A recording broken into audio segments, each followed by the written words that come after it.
आज के समय हम देखते हैं कि जो छोटे छोटे बच्चे हैं वो सुसाइड कर लेते हैं या इस प्रकार की भावना उनके मन में आ जाती है। तो ऐसा क्यों होता है? उसके पीछे जो कमी है वो पेरेंट्स की है, वो अभिभावकों की है, बच्चों की कमी नहीं है। क्योंकि उनको जो सिखाया गया है उन्होंने उतना ही सीखा है। तो यहाँ पर जिम्मेदार वो बच्चे नहीं हैं, वो पेरेंट्स हैं। कैसे हैं आप सभी? आज का जो हमारा विषय है कि हम अपने बच्चों का पालन पोषण कैसे करें, ये बहुत ही गंभीर विषय है। और ख़ासकर उन अभिभावकों के लिए जो अपने बच्चों को कुछ बनाना चाहते हैं, जिन्होंने अपने बच्चों का कोई लक्ष्य, कोई ध्येय निर्धारित कर रखा है, तो उनके लिए वीडियो काफ़ी उपयोगी होने वाला है। तो वो अंत तक ज़रूर देखें। अभी ये जो विषय है इसको मैं ज़्यादा लंबा नहीं करके सिर्फ 2 ही पॉइंट से आपको समझाने की कोशिश करूँगा कि हम अपने बच्चों का पालन पोषण कैसे करें। तो आज की जो शुरुआत है मैं एक छोटी सी कहानी से करता हूँ। एक बच्चा जो गुड़ बहुत खाता था, तो उसकी जो माता थी बड़ी परेशान थी। तो और वो बच्चा गांधी के पास जाता था। तो महिला ने कहा कि महात्मा जी, ये बच्चा है ना आपके पास आता है और ये गुड़ बहुत खाता है, इसके दांत खराब हो गए हैं, तो आप इसको कृपा करके समझाएं कि ये गुड़ ना खाए। तो गांधी जी ने कहा ठीक है, मैं इसको बोल दूंगा। तो 2-3 दिन के बाद वो महिला फिर मिली। गांधी जी, आपने बच्चे को कहा क्या? तो गांधी जी ने फिर कहा कोई बात नहीं, मैं बोल दूंगा उनको। तो ऐसे करते करते 10 से 15 दिन का टाइम निकल गया। तो महिला फिर मिली। तो उन्होंने कहा कि गांधी जी, आपने बच्चे को बोला? तो उन्होंने कहा ठीक है, मैं बोल दूंगा। तो लगभग 20 दिन के आसपास का टाइम हो गया। तो दोबारा से फिर से वो महिला मिली गांधी जी से। तो गांधी जी ने कहा कि मैंने बच्चे को बोल दिया कि वो गुड़ ना खाए। तो महिला ने कहा कि गांधी जी, इतनी ही तो बात बोलनी थी आपको कि आप गुड़ ना खाओ, और आपने 20 दिन का टाइम ले लिया। तो गांधी जी ने एक बात कही। उन्होंने कहा कि मेरे को गुड़ बड़ा प्रिय है और मैं बहुत ज़्यादा गुड़ खाता था। पहले मैंने स्वयं गुड़ खाना छोड़ा है, तब मैंने बच्चे को बोला है। तो ये बात, यहाँ से एक निष्कर्ष निकल के सामने आता है कि कोई भी कार्य जो है आप किसी को, सामने वाले को बोलने वाले हैं, उससे पहले स्वयं आपको अप्लाई करना पड़ता है कि action speaks louder than word, कि आपके जो एक्शन है वो आपके शब्दों से ज़्यादा बोलते हैं। आप बच्चे को घर पे बिठा के 50 तरह के भाषण दीजिए, नहीं मानेगा। वो आपकी देख के सीखता है। घर पे माहौल कैसा है वो सारी चीज़ें वो अडॉप्ट करता है।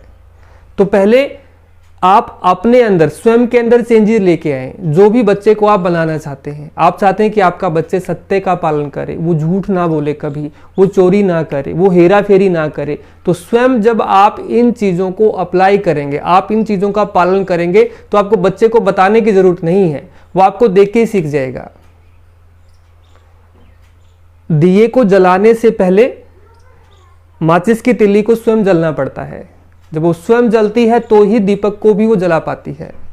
तो इसलिए जो भी आप चेंज लेके आना चाहते हैं अपने बच्चे के अंदर, तो स्वयं आपको उन चीज़ों को धारण करना पड़ेगा, आपको पालन करना पड़ेगा। अब आपकी मर्जी, आप अपने बच्चे को क्या बनाना चाहते हैं। आप बच्चे को स्पोर्ट्समैन बनाना चाहते हैं तो वैसा आप माहौल दे दीजिए। उस प्रकार के अच्छे अच्छे जो प्लेयर्स हैं उनकी आप ऑटोबायोग्राफी उनको पढ़ाएं, उनके बारे में वो बताएं। आप बच्चे को ज्ञानवान, चरित्रवान बनाना चाहते हैं तो आप स्वामी दयानंद जी का चरित्र आप उनको पढ़ के बताएं, स्वामी विवेकानंद जी के बारे में बताएं, शिवाजी के बारे में बताएं, झांसी की रानी का चरित्र आप उनको पढ़ाएं। तो जो कुछ आप बच्चे को बनाना चाहते हैं ना, वैसा ही माहौल आप घर में देना शुरू कर दीजिए। तो मैं दूसरे महत्वपूर्ण पॉइंट की बात मैं यहाँ पर करता हूँ। श्रीमद् भगवत गीता में कर्म के विषय में बता रखा है कि कर्म जो है हमें कर्तव्य समझ के करना चाहिए। तो कर्तव्य के भाव से जब आप कर्म करेंगे तो बच्चे को एक सही दिशा और निर्देश आप दे पाएंगे। जब तक मोह रहेगा आप बच्चे को सही ज्ञान नहीं दे पाएंगे। तो जब बच्चा 6 से 7 साल का जब होना शुरू हो जाता है तब वहाँ उसको मोह से दूर रखें आप, क्योंकि जो आपका मोह है वो कहीं ना कहीं उसके साथ न्याय नहीं होने देगा। और जब मोह से परे होकर के आप एक कर्तव्य भाव से बच्चे का पालन पोषण करते हैं तो आप उसको एक सही नागरिक बना पाएंगे। क्यों आज के समय की जो स्थिति है, हम देखते हैं कि जो पेरेंट्स हैं जिनके पास बहुत ज़्यादा पैसा है या पैसा कम भी है, तो बच्चे को सारी सुविधाएं वो देने की कोशिश करते हैं।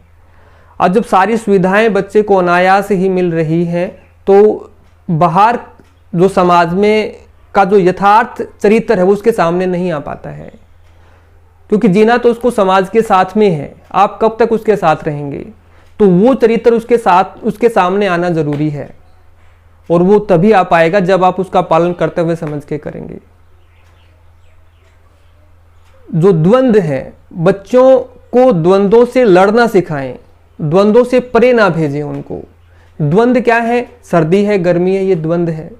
सुख है, दुख है, ये द्वंद्व है। लाभ है, हानि है, जय है, पराजय है, मान है, सम्मान है, ये द्वंद्व होते हैं। इनसे लड़ना सीखें, इनसे लड़ना उसको सिखाएंगे तो फिर वो कोई भी परिस्थिति आ जाएगी तो उसको झेल जाएगा। नहीं तो आज के समय देखते हैं जो बच्चे हैं छोटी छोटी उम्र में, इस प्रकार से हम देखते हैं कि वो आत्महत्या तक के प्रयास करते हैं। वो क्यों करते हैं? क्योंकि उस स्थिति को वो झेल नहीं पाते हैं। जब बच्चे को सुख दुख, लाभ हानि, जय पराजय, गर्मी सर्दी, भूख प्यास, ये सब जो द्वंद्व है इनका जब उसको आभास रहेगा तो इनको वो पार भी पा जाएगा।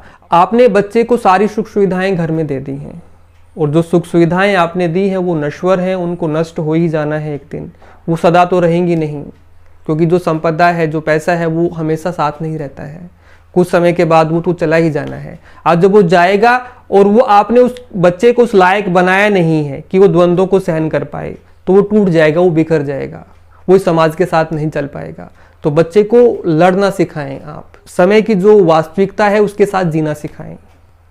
बच्चे को ज़्यादा सुख सुविधा ना दें, करते हुए समझ के पालन करें कि मैं ये आज प्रकृति ने, भगवान ने मेरे को ये दायित्व दिया है, इसको मैं पुत्र या पुत्री के रूप में मैंने इसको प्राप्त किया है, और मैं इसका पालन पोषण इस तरीके से करूं कि ये समाज के साथ में जी पाए, समाज के साथ में ढल पाए, और कोई भी इस प्रकार की स्थिति आती है तो उस स्थिति से ये पार पा जाए।